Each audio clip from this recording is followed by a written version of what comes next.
Hello, everyone from around the world. Welcome to our webinar, LinkedIn for Cybersecurity Marketers, Driving Impact in 2025 with Video and Events. All right, happy Cybersecurity Awareness Month. This is not a surprise to anyone here who works in the industry. It is October, and that means it is Cybersecurity Awareness Month. October, it always marks this pivotal moment for security industry and security marketers to raise awareness about Cybersecurity Awareness Month and also to start planning and thinking about next year because, hey, it marks this sort of it's quarter four cutoff for many folks too. And we start planning for the year ahead. In this industry, which has so many tentpole moments, has so much um, activity all the time, it's getting harder than ever to stand out for cybersecurity marketers. We face expanding opportunities and challenges. So budgets are increasing or maybe they're decreasing according to who you're talking to. Buying committees are definitely larger than ever, and brand visibility and trust is absolutely critical. We've seen the absolute success of brand focused cybersecurity companies. So we know that brand matters in the industry. It's something that we champion. 63% of cybersecurity deals now involve nine plus decision makers. So it was complicated before. It's getting more complex and more involved when purchasing cybersecurity products and solutions. For those of us who, because of the recent budget downturn or economic uncertainty, now are marketing to that procurement buyer, to that CFO buyer, like that's a whole new persona to add into our marketing. And 81% of vendors choose a vendor, sorry, 81% of buyers choose a vendor that, everyone on that buying team already knows. So, what can one marketer do? Well, what we're going to do is partner with LinkedIn to help security marketers break through that noise. I'll back up a little. Hi, I am Gianna Whitfer. I am co-founder and CEO of the Cybersecurity Marketing Society, and I'm so delighted to have you on this webinar here today with us and with our fabulous panel. Oh my gosh, can't wait to introduce them in a second. The Cybersecurity Marketing Society is the trusted platform for marketers and go to market in cybersecurity. We exist to help marketers be successful we can, however we can help them in this industry. We have a more than 4,000 membership community with over 1,600 companies represented in the community. We host educational webinars. We host networking events alongside large industry conferences and tentpole events, which we'll cover later.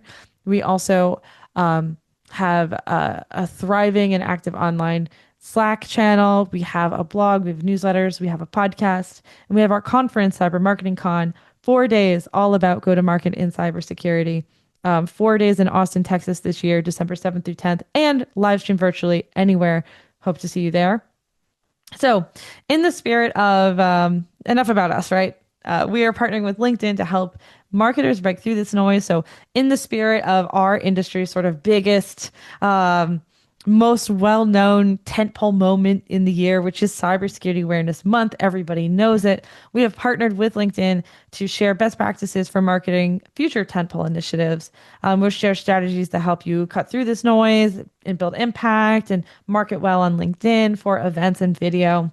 And some things we're going to cover are orchestrated event strategies across digital. How do you bring the event marketing to your digital world? We're going to talk about full funnel video content, like content across the various stages of the funnel. And we're going to talk about messaging tailored to these new audiences and buying committees that we have to market to.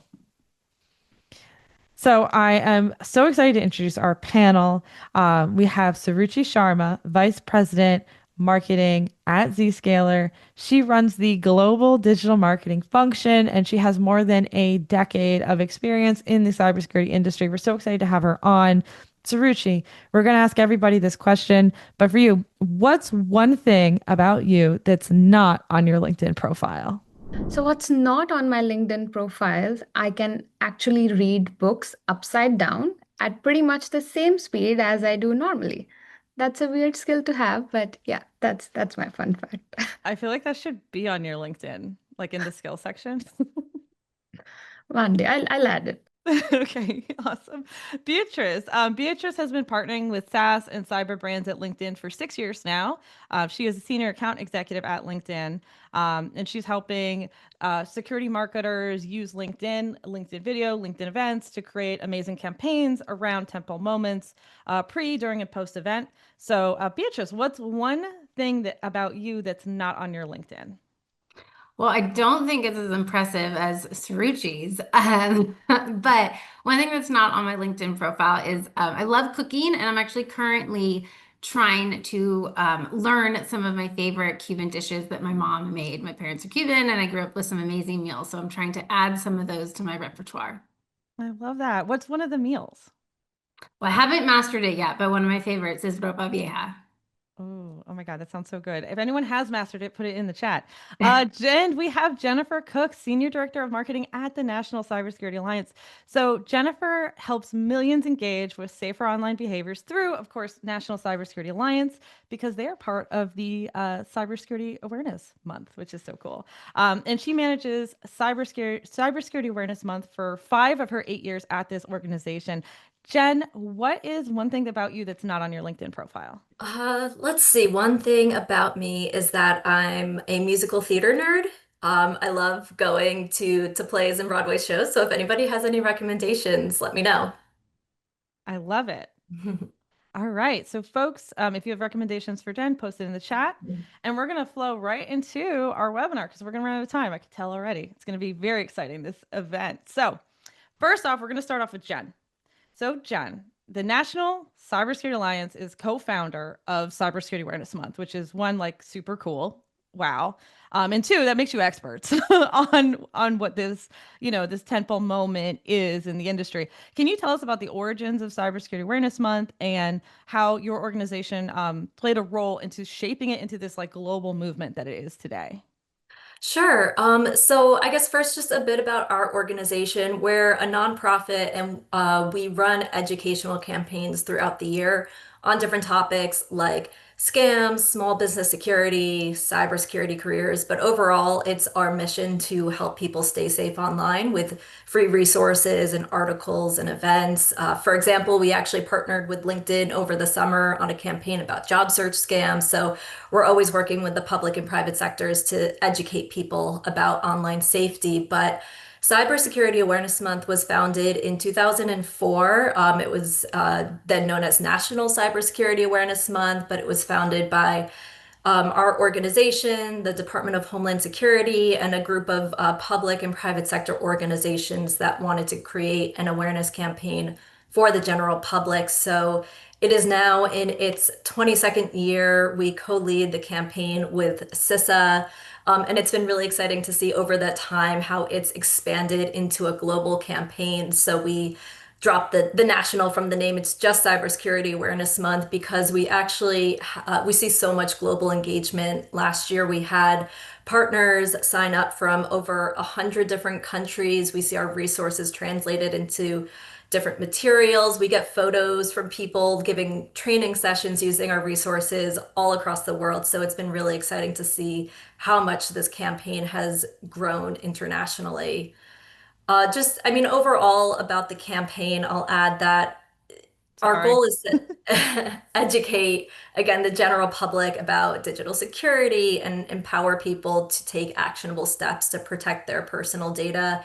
And we do this mostly by partnering with organizations like the ones you all come from to make sure that you all have the resources and communications you need to talk to your, whether it's employees or customers about staying safe online. So it's a collaboration between many different stakeholders. We encourage organizations of all types and sizes to get involved. We have a free partner program you can sign up for on our website. And when you sign up, we also provide all, we call them champions. We provide all champions with a free toolkit of resources, including social media posts and copy videos. We have a series of animated videos you can use. We have copy and graphics for LinkedIn that you Hmm. can post. So again, it's all free. It's in the toolkit when you sign up. We use all of these assets ourselves, and we're especially using them just on LinkedIn too to engage industry professionals and organizations to help us spread the word, just kind of build, excitement and momentum about Cybersecurity Awareness Month. We know not everybody's trying to reach the general public, but Cybersecurity Awareness Month is also just a great opportunity to celebrate the industry and our work and the role we play in keeping Mhm. people or businesses safe. So no matter your audience, there's a lot of great opportunities to get involved. Yeah, I love it. And we'll make sure to link to those resources in our recap and our follow up. And also, there's other tent poles, and we're calling things tent poles because they have gravitas, they have global scale, they pull a lot of attention, right? There's other tent pole themes throughout the year in the industry that you guys tackle as well, right? So, like Mhm. Valentine's Day, romance scams. In March, there's always talk about tax time security. So, there is, of course, our big one, October Cybersecurity Awareness Month, but throughout the rest of the year, there's other ways to talk about cybersecurity in a big way because they're tied to themes that Mhm. impact everybody. Exactly. And I mean, of course, the conversation shouldn't end in October. So Mhm. we've identified this is kind of a high level overview of our content calendar and other campaigns that we've identified that really resonate with our audiences. People get excited to see our romance scams campaign, for example. We create little Valentine's Day cards. So we see a lot of other organizations having success with these two when they tie in their campaigns and their content to different themes. It just makes it varies it, even if you're talking about, we talk a lot about the same actions and topics over and over again. So this gives it, just some variety. It gives us a new Mhm. way to talk about it that might, resonate with different people. Love it. And on that topic of throughout the year and tentpole events, another part of this webinar that people are really excited about is the concept of events and activating around events because events is such a huge part of cybersecurity, whether we want it or not. In-person events, webinars, they pull and bring the industry together. We've put together, and I'm sure a lot of you are looking at Q4 and feeling stressed because we're right in the middle of probably the most major event season of the year, up until November. It's events in the cybersecurity industry. But there are opportunities to align yourself and connect with large tentpole events throughout the year, including RSA conference in Q1, Gartner Security and Risk in Q2, Black Hat DEF CON, besides Las Vegas, that's the traditional hacker summer camp. And these are things that people have their eyeballs on. They're both there physically, right? Our audience, our attendees, our prospective buyers, but there's also ways to activate and engage digitally as well, which is so exciting. So we had questions. People submitted questions in the registration. So we're going to tackle these questions throughout this actual webinar. We've tied your questions to our content to make sure we're answering your actual questions. So I'm going to pass this off first to Beatrice. These are huge events. They're hard to stand out in. They create a lot of noise and attention. How can a security marketer like activate around these tentpole events? Yeah, absolutely. Well, as we just saw, the cybersecurity event calendar is packed. So that's really an opportunity. That means like every month you have a real opportunity to connect with your buyers. But it does take early planning and like a cohesive strategy, because if not, a really promising event could kind of fall flat. It could just be like a one-off. So to really maximize impact, we suggest that marketers, look at events holistically. Whether it's a major industry tentpole or their own series or webinar, look at it as a sustained engagement journey. So our events ecosystem is designed to support that approach, enable marketers to build momentum before, during, and after each activation. So again, rather than treating an event as a standalone moment, we recommend like a comprehensive pre, during, post strategy that will transform every touch point into a multi-phase campaign. This ensures you're building anticipation, you're driving real-time engagement, you're extending that conversation even after the event concludes. So I can walk you through what that could look like in practice throughout the phases. I Uh, love that. yeah, so I know there's a lot to unpack there, but for the pre-event stage, use this stage to drive awareness and anticipation of the event. So you're really building excitement. You're trying to drive registrations here.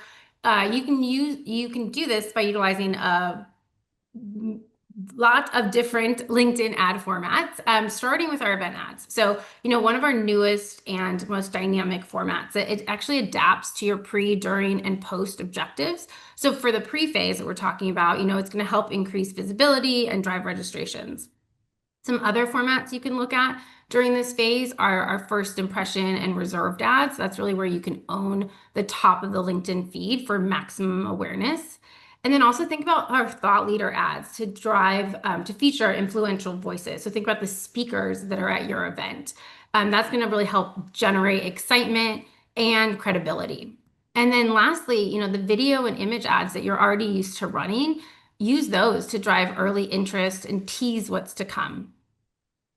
And then for the during phase, that's really focusing on driving live viewers and participation. And our event ad is perfect for that because it dynamically serves to play the broadcast when it's live. And you can also think about thought leader ads during this phase just to share real-time takeaways, maybe best content that's happening.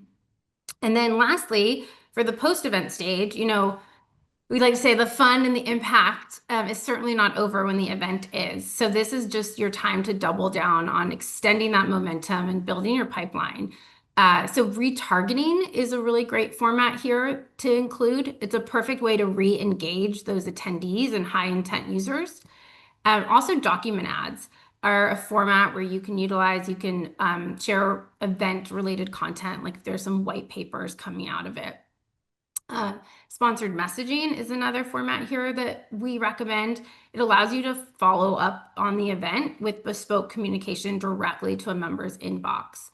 And then of course, video and thought leader ads, they work great here as well, and they allow you to just continue that promotion. So it's a really good way to think about surfacing on-demand recordings, interviews, and then highlighting what happened in the day. So just get creative with it. There's a lot of different formats. And, ultimately, these events are more than just the moments. And so I think on LinkedIn, they can become force multipliers for brand amplification, for pipeline growth. So I would really just recommend planning early and taking advantage of the full ecosystem on LinkedIn when that's the pre, the during, and the post event. I love it. I mean, and Mhm. one thing that is new to me that you mentioned was that first impression ads. And as a marketer who has spent a lot of money at a trade show and a lot of money at events, like being the first thing that people see can be highly valuable. Yeah, you can treat it as like an invitation, right? Like if you do the first impression ad, just think about like inviting, talking to your members directly and letting them know about your event.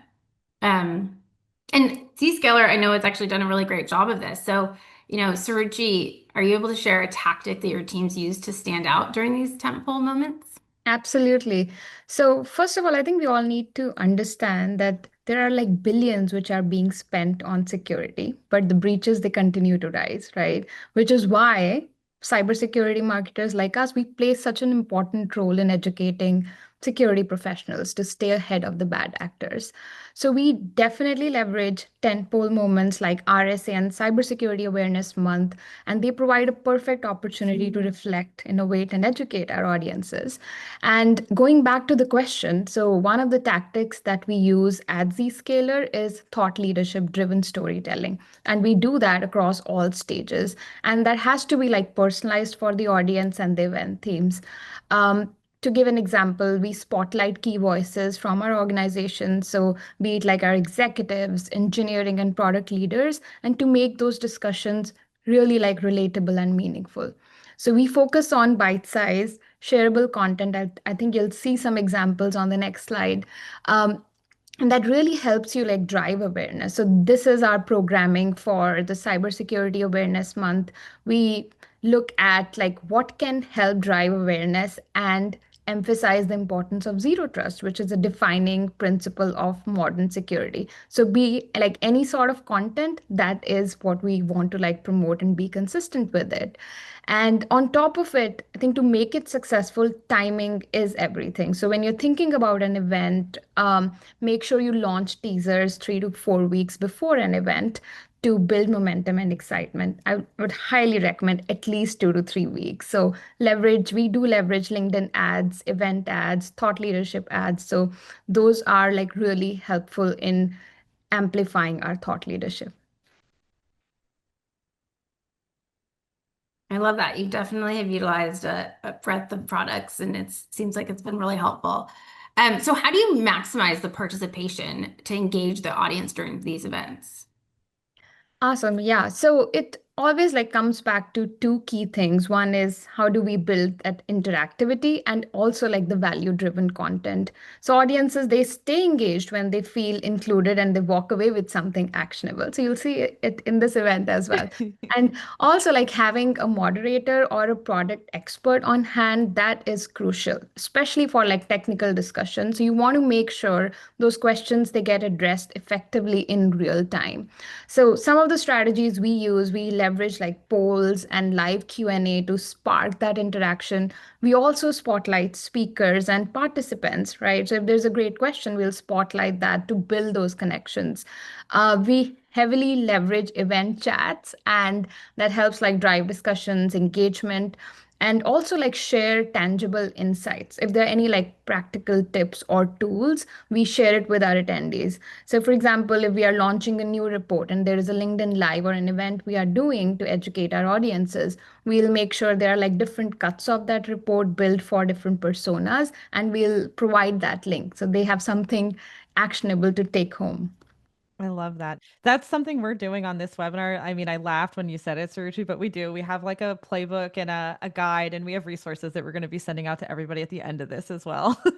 Yeah, walk the talk. Exactly. And you said poll, so I'm going to launch a poll while we continue. We're going to be doing polls also throughout this webinar, so I'm going to be launching polls. Feel free to answer, folks, and we'll get the data after.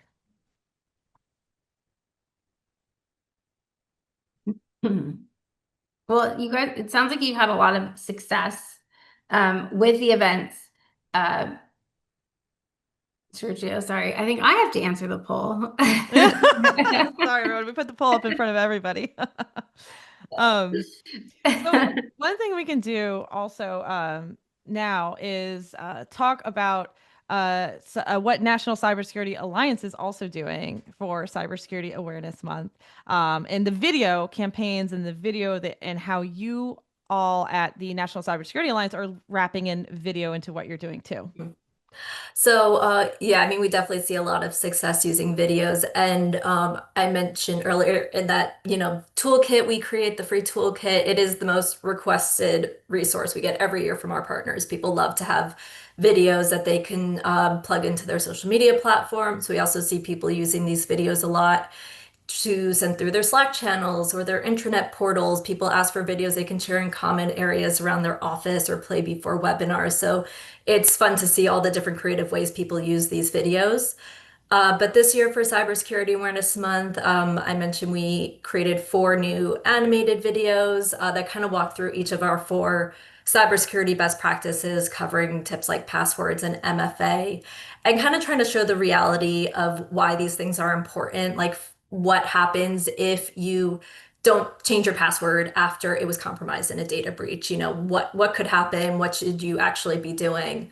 So we're trying to make, these sometimes complex cybersecurity topics simplified for the general public, people that aren't in this space every day. But we also use Cybersecurity Awareness Month to re-highlight some other videos that we've shared throughout the year. Mhm. And we find that they get way more attention during October because I think people are just excited about the month. They're looking for more content to share as well.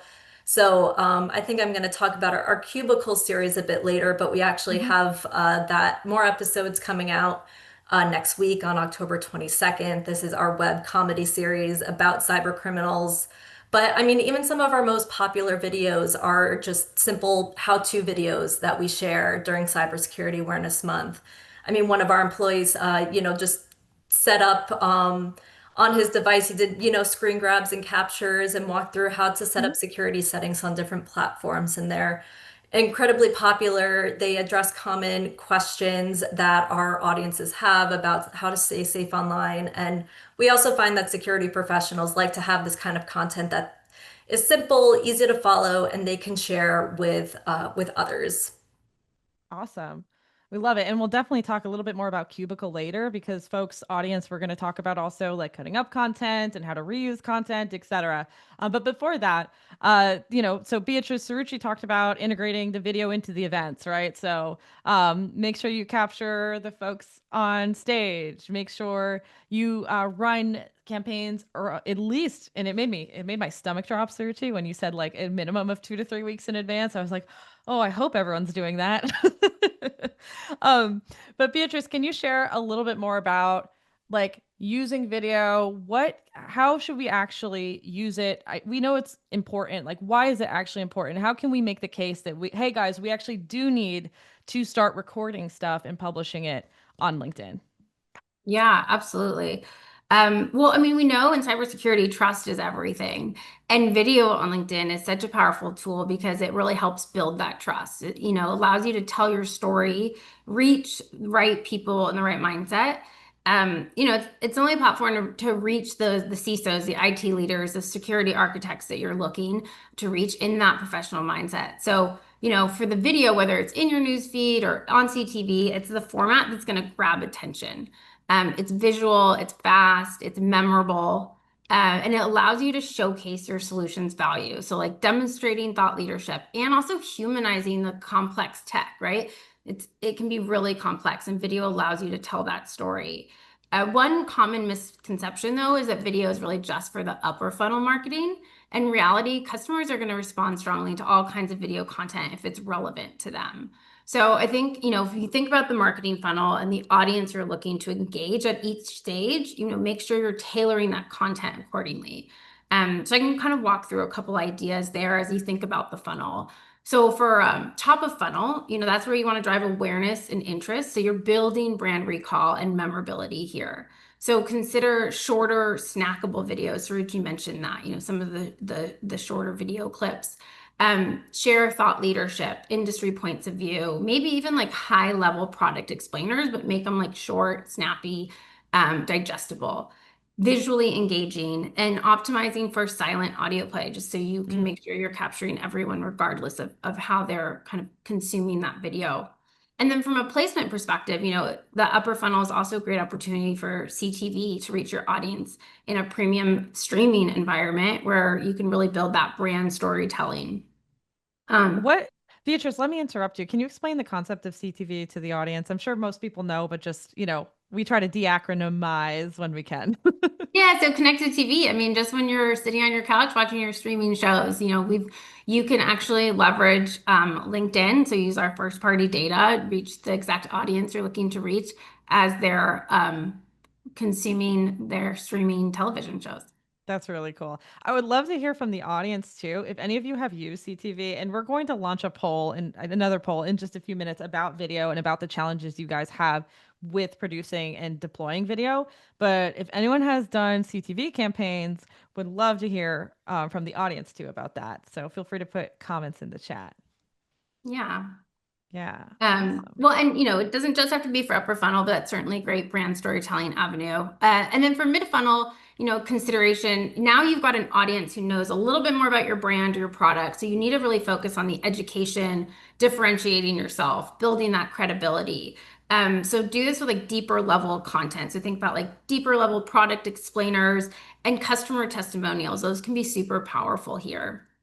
And then lastly, for the lower funnel conversion phase, this is when you're looking to convert your prospects into customers. So, using proof points and clear call to actions. This audience is probably okay investing a little bit more time watching your videos. So it doesn't have to be quite as short and snackable as what your upper funnel video might be doing. So you can use, demos, tutorials, technical deep dives. Again, there's really complex subjects here. So use that time to really tell that story. So, ultimately, we know that cybersecurity buyers are looking for clarity, credibility, confidence, and video really helps you deliver on all those three things. So it's the format that performs, it's the format that's growing, and it's really the format that the audience is consuming more and more of. I love that. So Ruchi, and I loved what you said, Beatrice, about like make sure your video can play with, make sure it has captions, make sure it's set up to play without audio. And when you said that, I am thinking about how many times I have not done that for my videos on LinkedIn or my our videos at the Cybersecurity Marketing Society, and feeling bad about that because it's true. There's so many moments in life where you are scrolling through video content online or even on LinkedIn. Like I try to have my phone volume off, but I'll scroll and be stuck and caught on a video because of a scroll stopping moment.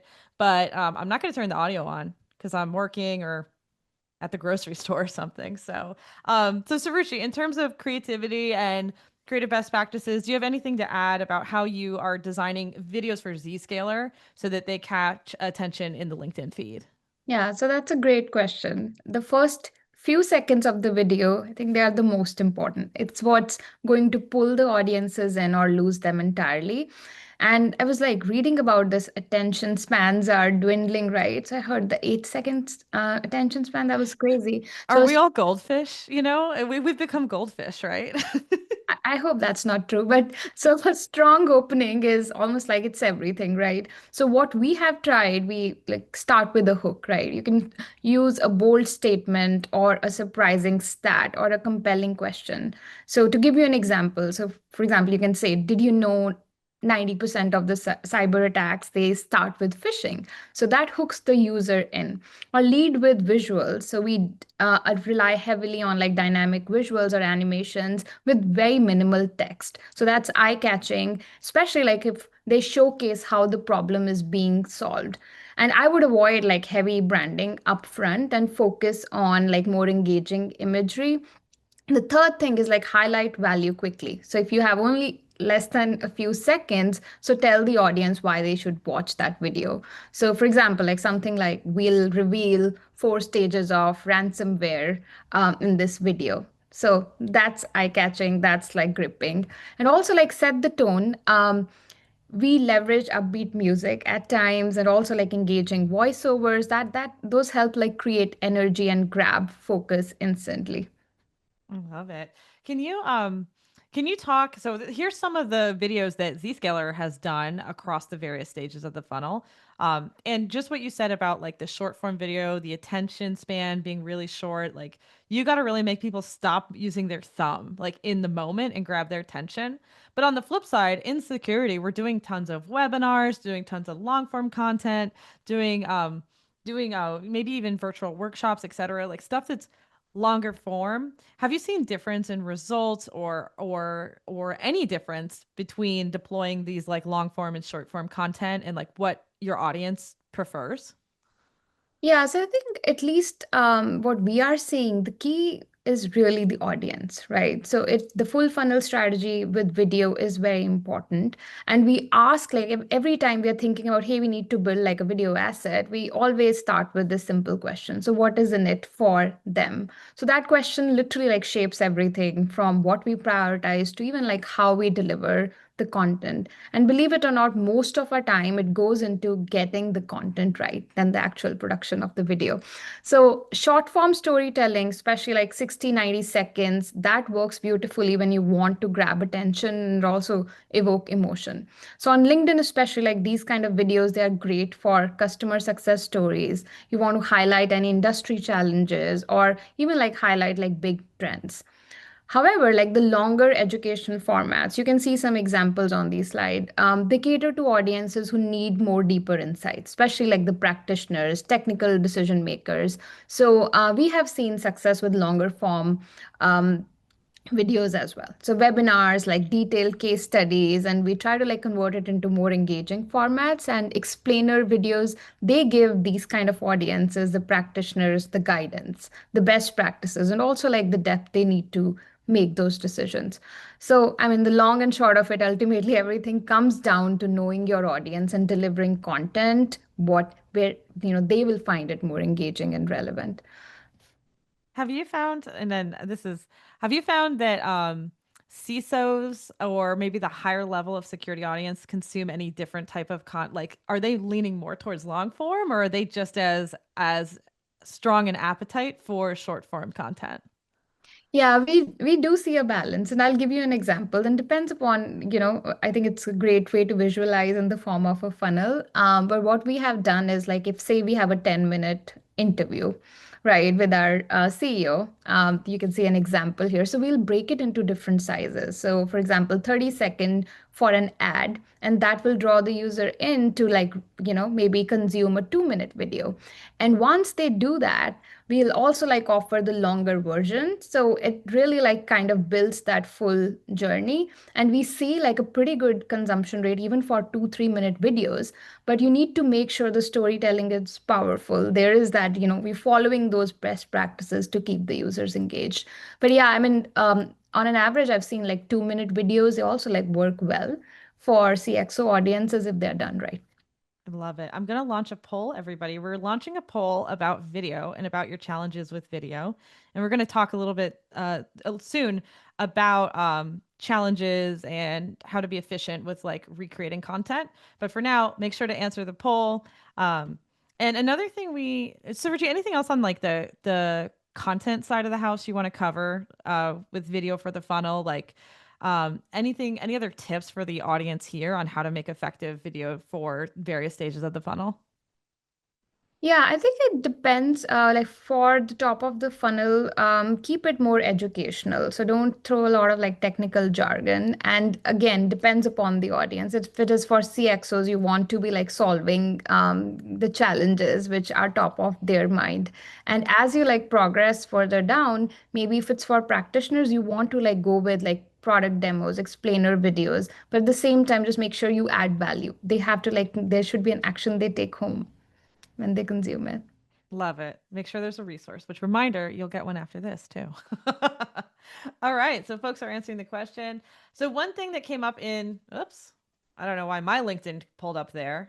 Everybody got to see it for a second. That was cool. So on on LinkedIn really wants to like, the LinkedIn platform was like, hey, you're talking about me. And it like popped up.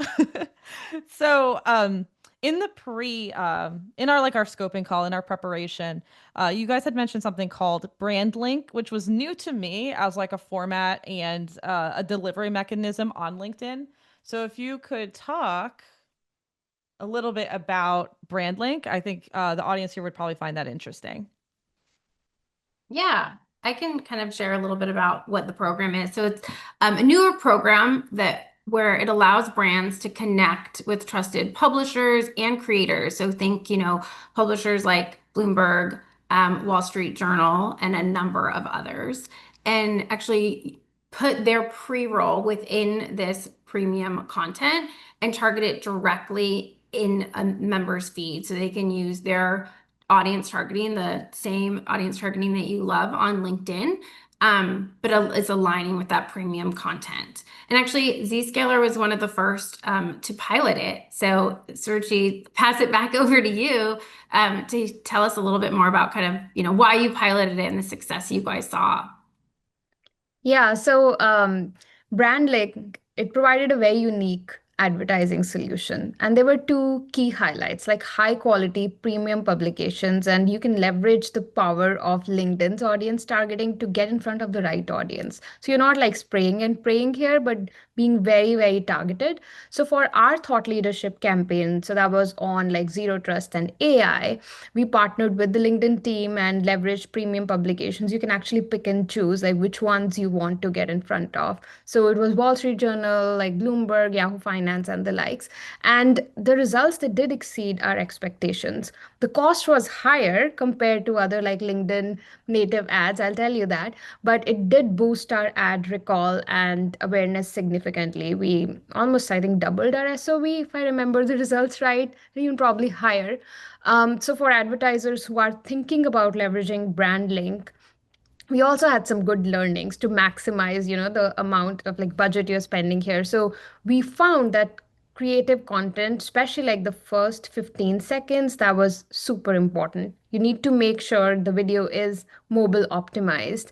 And the 15-second videos, they performed the best and they drove like the highest engagement rates for us.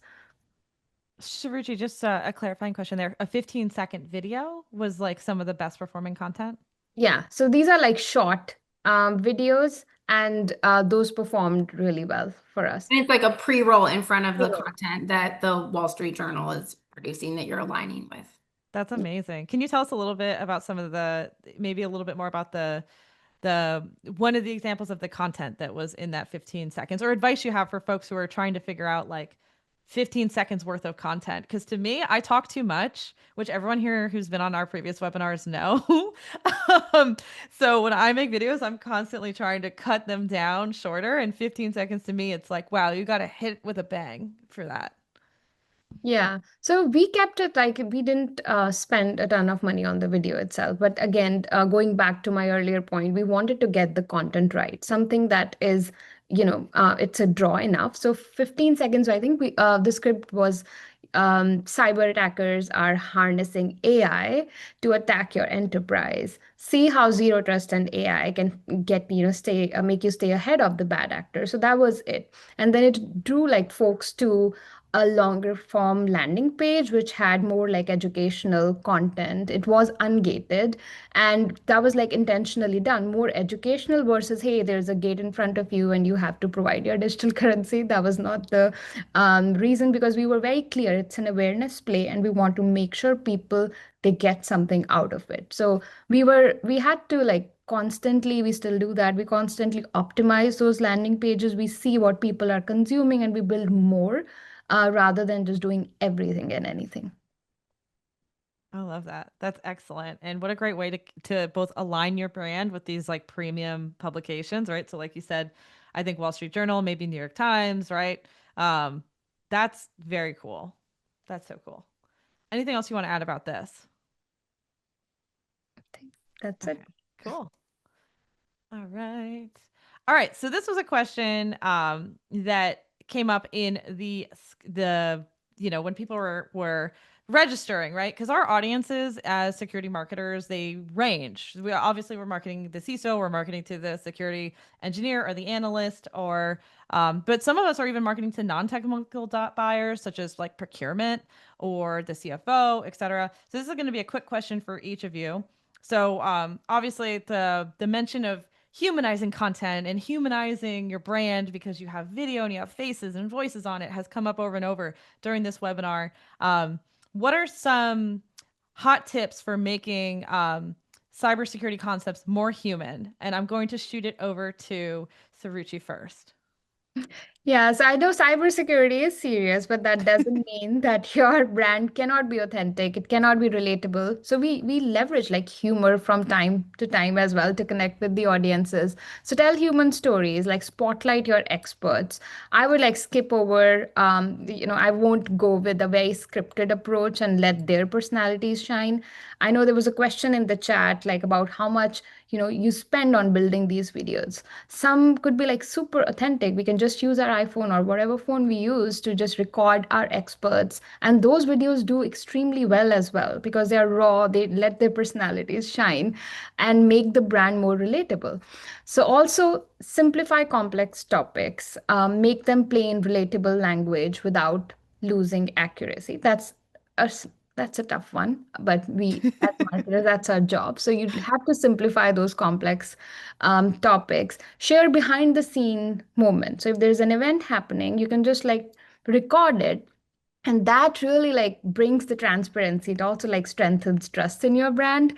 And last but not the least, like lead with empathy. Where we are here to solve real challenges and protecting people. So no fluff, get to the point, lead with empathy. I love that. I love that so much. And I love that behind the scenes content too. So, everyone here knows, or some of you know, that we run a conference as well. The Cybersecurity Marketing Society runs Cyber Marketing Con. Some of our top performing, again, y'all are the audience and not exactly security folks, but some of our very top performing content was like me and Maria like opening boxes and us setting up banners on LinkedIn last year. It was so cool to see because people do want to see the behind the scenes. So if you're producing an event, what a great opportunity to show the team like setting it up, like making sure it's excellent for the folks who are attending. Jen, what are some ways that I think we're going to touch on one of your campaigns from earlier, but what are some ways that you all humanize cybersecurity content and make technical concepts more understandable for folks?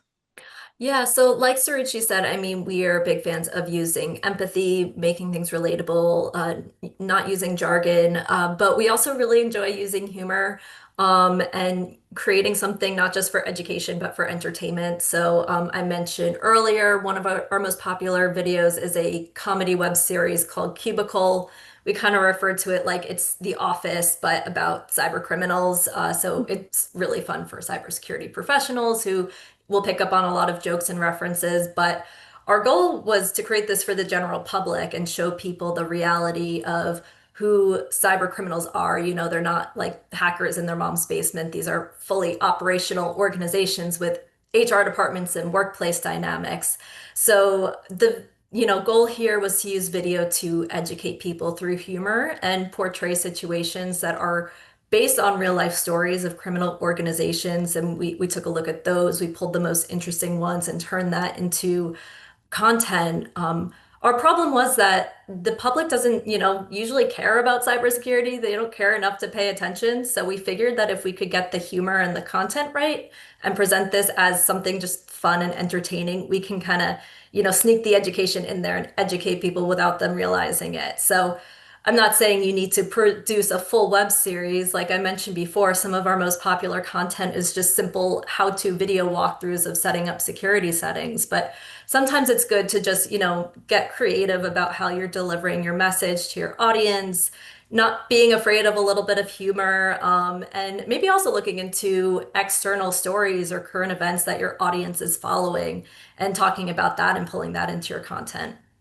That's where that themes comes in. All those themes. Hey, it's tax time. If again for that general Exactly. audience.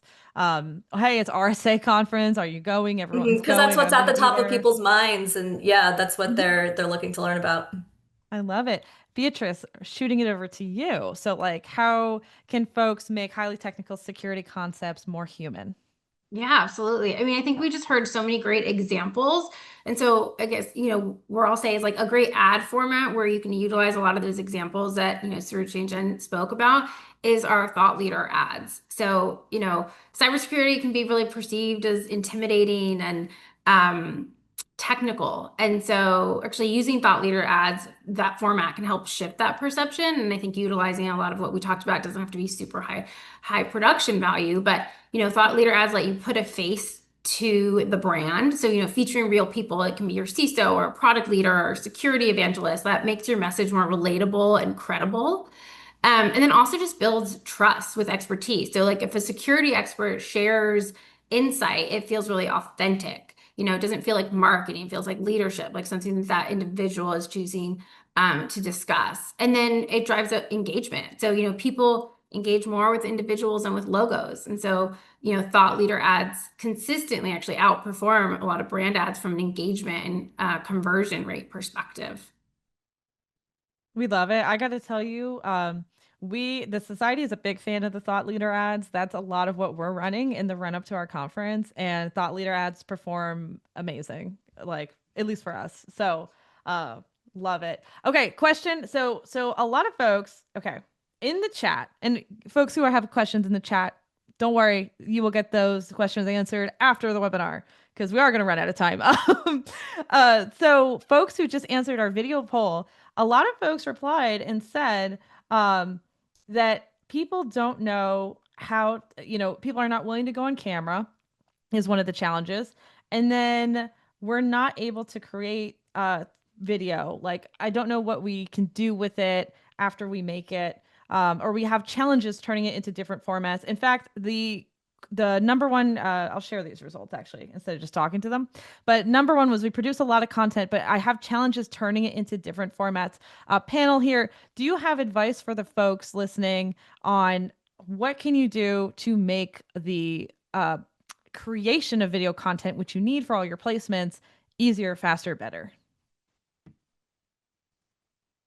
Maybe I'll shoot that on over to Saruchi. Yeah, so like I mentioned, doesn't have to be overproduced. So if you have an existing content, like first of all, you can slice and dice it. I have leveraged QuickTime myself, or I've just like done a recording. So there's so many tools available. If you have them, you can literally feed a long form video and create like small bite-sized videos out of it. So leverage existing content. The other thing is it again doesn't have to be overproduced. Leverage your employees. There might be folks who are not camera shy, so leverage them. And for example, for Cybersecurity Awareness Month, we are literally, I think, probably zero production costs. So we are doing a video with our employees, like tell us how you would explain cybersecurity to a 10-year-old. So it's like raw, authentic video, not overproduced, literally using our phones to record them in their moment. So that's another way to do it. Any other ideas the folks have?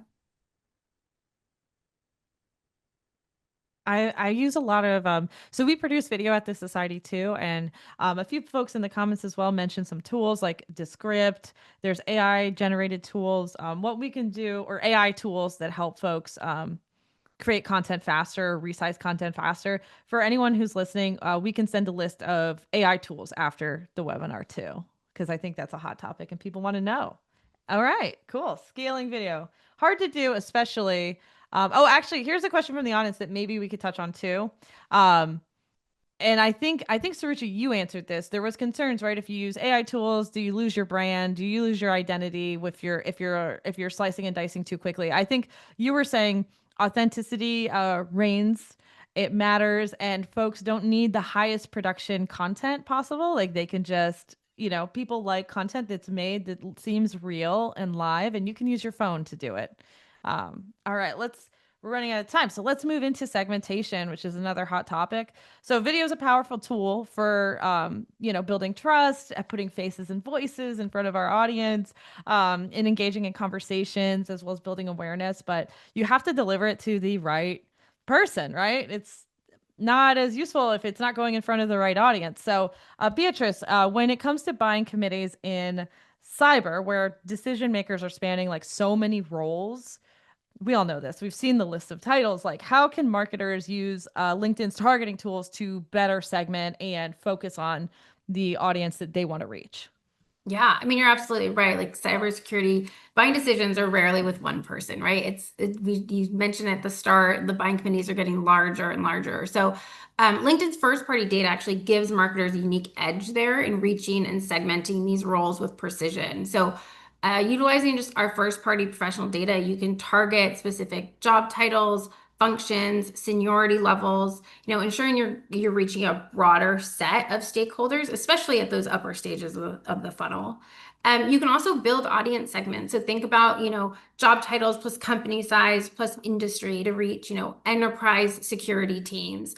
Leverage skills and interests to maybe hone in on those cloud security skills that members have.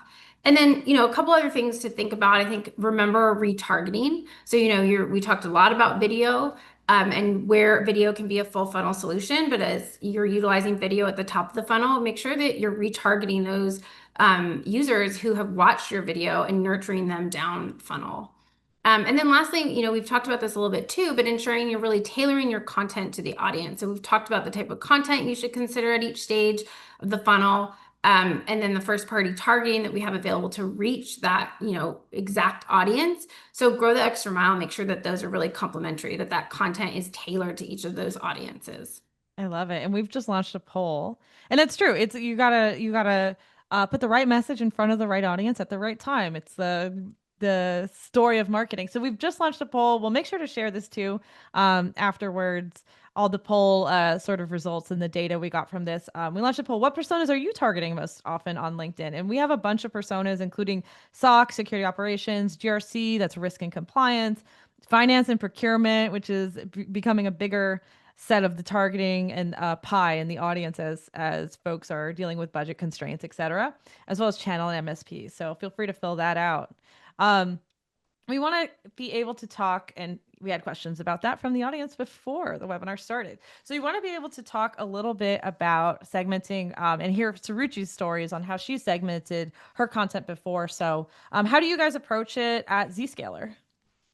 Yeah, so I think it has to be like the quality over quantity approach. You don't need to produce so many assets. So one asset or guide you create, it may not resonate with everyone. So slicing it based on the audience personas is like what we do heavily here. So let's say you'll see see this example. So we are targeting CISOs, practitioners, and business leaders. So we know each one of them, they have their own unique priorities. So we'll tailor the message accordingly. So I'll walk you through this example. So for CISOs, it's all about the why, right? So they care about strategic priorities like reducing risks, aligning security with business goals, and making sure that approach is scalable. So through this guide, so this is the same guide, we have tailored it to the language which the CISOs will care about, and also for the practitioners.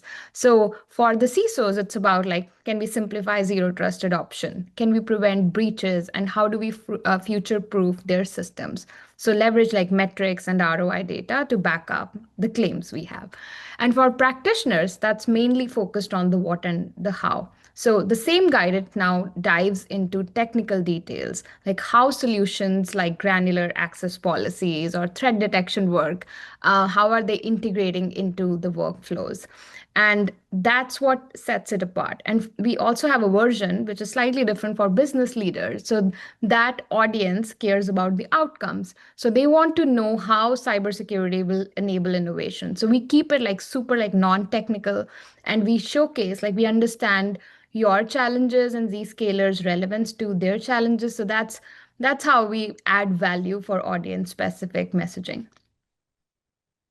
I love it. It is and it's cool because it's it's still a lift to obviously move and target different audiences, but at least you have that core piece of content that you can repurpose basically, which is Yeah, there are awesome. some AI tools people leverage to create like multiple versions as well.